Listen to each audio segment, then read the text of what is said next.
Bueno, Miguel, yo te cuento que también nos vamos a encontrar acá con Fernando Muñoz, quien en su episodio de Tiempos Paralelos nos va a hablar de este personaje, Epifanio Garay Caicedo. ¿Tú lo conoces más o menos?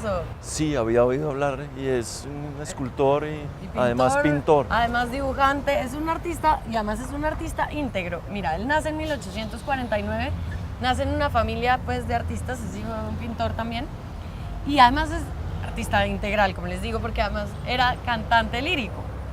Resulta que él se va a estudiar canto a Nueva York y posteriormente se gana una beca y va a estudiar dibujo pues, y pintura en la Escuela de Julian en París. Este personaje es muy importante para nuestra tradición artística porque además fue director de la Escuela de Bellas Artes en repetidas ocasiones. Pero la verdad es que no me corresponde a mí hablar de este personaje, sino que pues, espero encontrarme ya con Fernando Muñoz y que nos cuente bien y nos explique. Te invito a que sigamos entonces, ¿te parece? Vamos. Bienvenidos, sigan.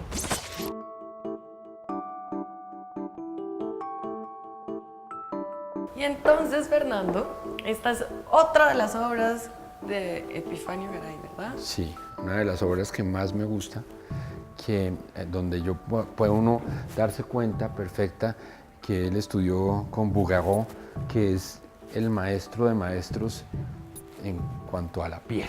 Bueno, y digamos, explícanos tú, ¿cuál es esa influencia de la escuela francesa? Claro, que él puedes ver llegó acá? a Francia en el 82, donde en ese momento digamos que ya hay una cantidad de escuelas que no tienen nada que ver con el neoclasicismo, pero el salón y la academia están todavía dominados por pintores neoclásicos que para mí desafortunadamente han pasado un poco al oscurantismo de la historia del arte, como el mismo Bouguereau, sí, y gente como Meissonier y muchos otros pintores que venían de la tradición neoclásica de Ingres. Sí, de hecho, Bouguereau estudió con un alumno de Ingres y es de los típicos pintores que en ese momento tienen la Legión de Honor, se ganaron el Prix de Rome, y son los que determinan quiénes exhiben en el salón, ¿no?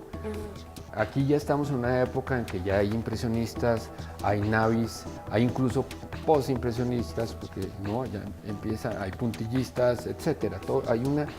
Sí, como que empezaron todas las vanguardias. Exacto, París. Es por eso en la historia del arte después se olvidan de quienes estaban, digamos, en el establecimiento, por decirlo de alguna manera. Y digamos, sí. ese neoclasicismo, para que todos entendamos, ¿en qué consiste, digamos? ¿Cuáles son esas características? Hay características, pues es muy distinto el neoclasicismo que tiene, por ejemplo, este pintor al que tiene inicialmente David, ¿no? Que David es un pintor que pinta en gran escala, pinta temas al principio clásicos, que precisamente es neoclásico porque empiezan a integrar temas como el juramento de los Horacios, el rapto de las Sabinas, etcétera, pero después se convierte en un pintor político, fíjate, porque después pinta a Marat, pinta a Napoleón, ¿no? Sin embargo, los atacaban un poco, ya me corregirás tú, diciendo que claro, que todo parecía como una foto, ¿no? Entonces están todos pero no perfectos. Es tan así, porque fíjate,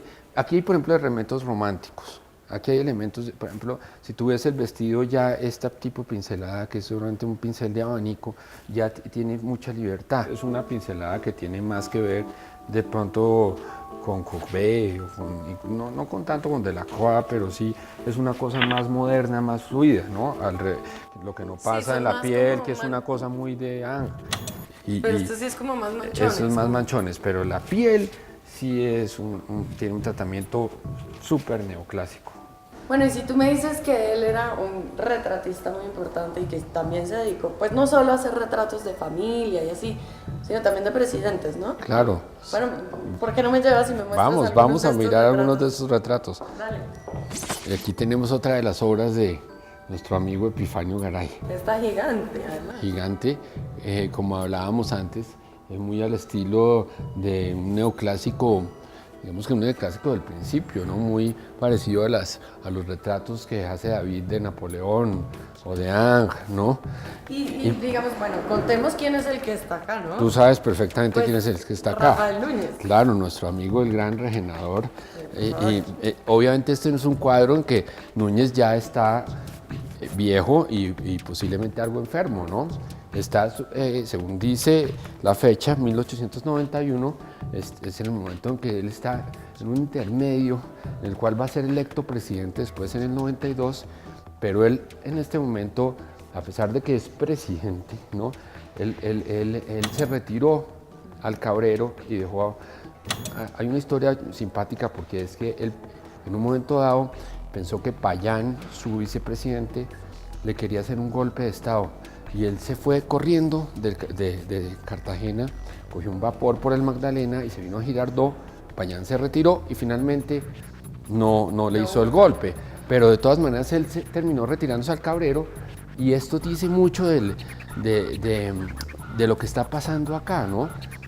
Al Cabrero, estamos hablando de Cartagena. En Cartagena, en el Cabrero, se fue con su esposa Soledad Román y hay muchas cosas curiosas de este cuadro. Primero, esto es una ambientación que le hizo obviamente Garay, porque tú te imaginas en el Cabrero. No, esto es imposible. Sí, con ese calor y mira las cortinas pesadas de terciopelo, abrigo, alfombra, ¿no? Núñez, aunque esté viejito y ya medio fregado por la enfermedad, no va a estar tampoco así tan vestido, ¿no? Todo enchapado en madera. Pero fíjate que eso sí corresponde mucho, por ejemplo, lo que uno encuentra en las biografías de Núñez, por ejemplo, en la de Indalecio Uriano Aguirre y eso, hablan mucho de este escritorio, que es una cosa bastante curiosa, ¿no? Dicen que Núñez, en ese momento él se dedica más que todo a los versos, incluso habla con José Asunción Silva, y él ya quiere estar un poquito alejado de todo el rollo de la política. Él describe tres cosas fundamentales. Una que me encanta, que es que le llegaban cartas a Núñez, le llegaban todo el tiempo. Entonces, según dice uno de sus amigos, él veía cómo cogía las cartas y las rompía todas las que le llegaban del gobierno en Bogotá. Entonces decía, ¿pero por qué le rompe las cartas? Y dice, no, no las rompo, yo las pongo acá. Entonces las echaba acá.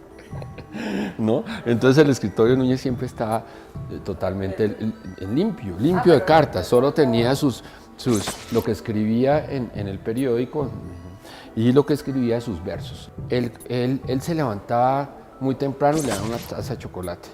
Después, a las 10 de la mañana almorzaba y después comía temprano, pero él picaba todo el día. Él picaba todo el día y él no salía de su estudio y él almorzaba acá. Entonces jalaba esto, almorzaba ahí y después seguía, ¿no?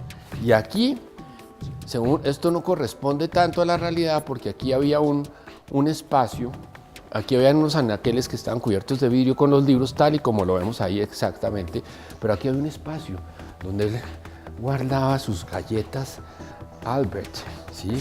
Sus mermeladas Morton y todas esas cosas que tiene la ventaja y que es muy como tradicional de las familias cartageneras que tienen acceso a todas estas delicias que vienen de Estados Unidos y de Europa y que nunca llegaban acá, ¿no?